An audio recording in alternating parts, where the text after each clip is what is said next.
আসসালামু আলাইকুম। Big breaking news. বিএনপির ২ উইকেট পতন হলো। বিএনপির উইকেট পতন শুরু হলো। এখন ২টা পড়ছে, আরো পড়ার অপেক্ষায় আছে। নির্বাচনী আমাদের দেশে যে আইন আছে, সে আইন অনুযায়ী আপনি দ্বৈত নাগরিক হলে নির্বাচন করতে পারবেন না। একদম স্পষ্ট আছে নির্বাচনী আইনে।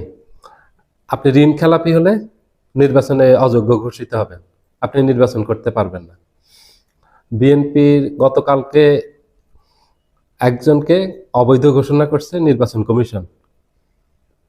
কুমিল্লা ৪ আসনের দেবিদ্বারে যে প্রার্থী ছিলেন বিএনপির মঞ্জুরুল আহসান মুন্সির ঋণ খেলাপির কারণে মুন্সিকে নির্বাচন থেকে বাদ দিয়েছে।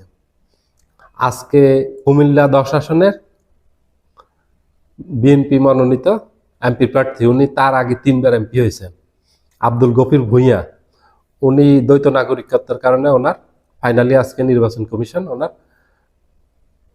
এই প্রার্থিতা অবৈধ ঘোষণা করছেন।